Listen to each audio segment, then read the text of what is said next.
Classic ensaymada dough po ito, pero luto lang po natin ito sa mantika. Prito lang po natin ito. At ito naman ay niluto po natin ito sa ating oven, at yung ating palaman dito, ito po yung niluto po natin na caramel sauce. At simpleng butter frosting lang pong gagawin natin dito sa ating pang-frosting sa ating ensaymada, na pwede talaga ding gamitin natin ito sa ating cake. So kaya to this video ay i-share ko po yung ating ensaymada dough na malambot, at i-share po natin yung ating caramel sauce at yung ating butter frosting. Kaya wag na nating patagalin ito, simulan na po natin.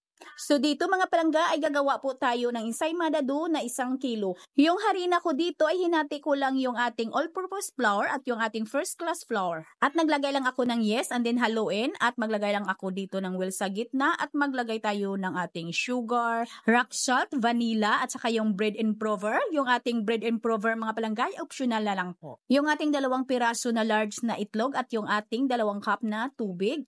Dito mga palangga ay pwede kayong maglagay ng evaporated milk or kaya fresh milk. Imbis na tubig, gawin po ninyong evaporated milk. Mas lalong lumambot yung dough po ng ating ensaymada. At syempre, tunawin lang po natin yung ating mga dry ingredients bago po natin dito dandahaning ilagay yung ating harina. At dito ilagay na po natin yung ating 2/3 cup ng margarine. Pwedeng masahin ng mano-mano, pwedeng idaan sa spiral mixer, pwedeng sa dough roller. Itong aking dough ay dinaan ko po ito sa aking dough roller, at cut ko lang po ito sa 45 grams. Yung ating dough na ito ay hindi lang po pwede sa ensaymada, pwede talaga ito sa mga buns at munay.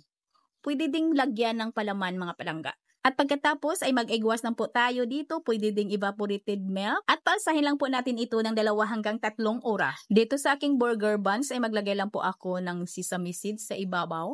At ito yung ating lulutuin mamaya sa ating kawali. Ito po yung ating prituhin. Lagay lang po natin dito sa ating parchment paper. Ayan ang mga palangga, pagkalipas ng 2 oras at 35 minutos ay malaki na po yung aking dough. Pwede ko na po itong lutuin sa oven yung iba, at dito yung ating ensaymada dough na iba, dito ay lutuin po natin ito sa mantika. Hindi lang masyadong malakas yung apoy ng ating kalan dito para hindi masunog, at nang lutong-luto din yung loob. At ito yung luto po natin mga palangga sa ating oven. Ito po yung aking sesame buns. Ayan po, napakalambot po talaga. Yung sabi ko ay pwede talaga natin itong gawing sesame buns, yung ating ensaymada dough.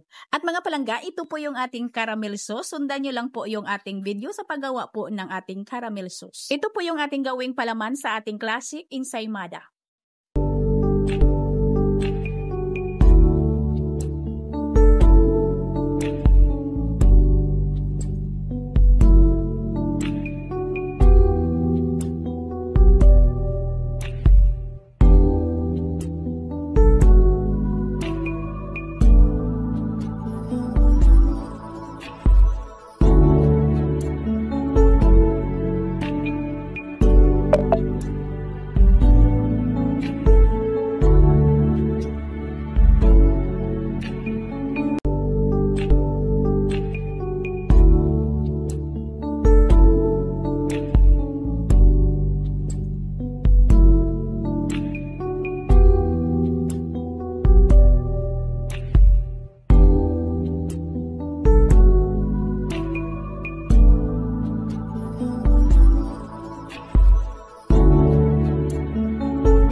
Pwede talagang ilagay muna sa chiller, at pwede din gamitin na agad. Pwede talaga ito sa mga cake, sa mga pianuno. Masarap talaga ito ipalaman. Ayan, ito na po yung ating ensaymada na luto po natin kanina sa ating oven. Niluto natin ito sa oven na may 180 degrees Celsius for 15 minutes.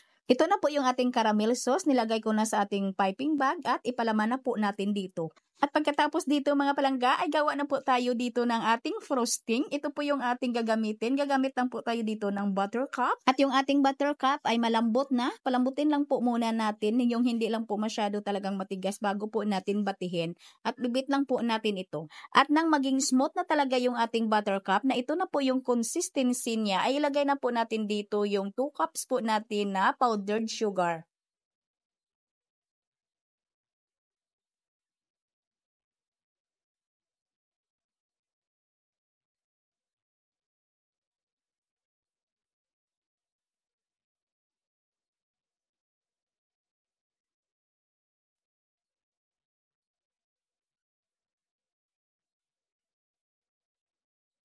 Ayan ang mga palangga, ito na po yung consistency ng ating butter frosting, napaka-smooth niya. Pwede talaga ito sa cake, sa ating pianuno, basta marami din itong magamitan mga palangga. Hindi po ito basta-basta agad natutunaw, maliban na lang kung painitan po natin sa araw. Mas lalong mag-set po ito pag ilagay po natin sa ating chiller.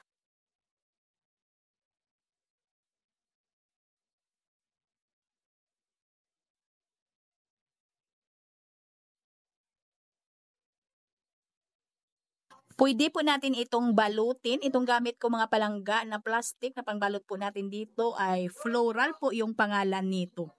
Ang bintahan po natin dito ay 17 to 25 pesos. Depende po pag overload po yung palaman ninyo, kayo'y magkusting lang bago po kayo magbinta. Pinakamurang bintahan dito ay 15 pesos. Depende po yan sa ating palaman. At sa gramo ng ating putol ng ating dough.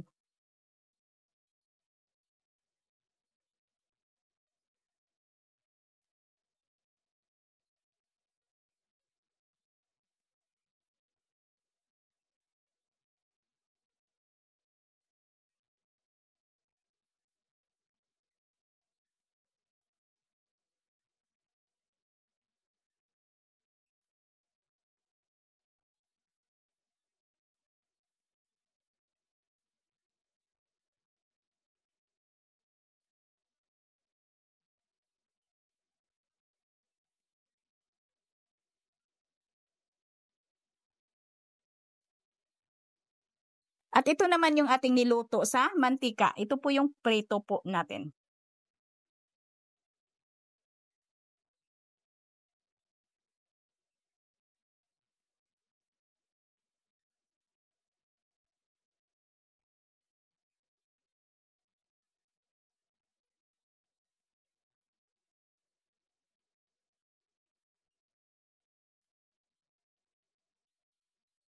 At ito, ganito lang po siya. Hindi ko na po ito babalutin ha. Sana may natutunan at sana ay nagustuhan po ninyong ating video for today. Magkita-kita po tayong muli. Ito pong muli ang inyong Kainday Tinapay. Maraming salamat at bye-bye.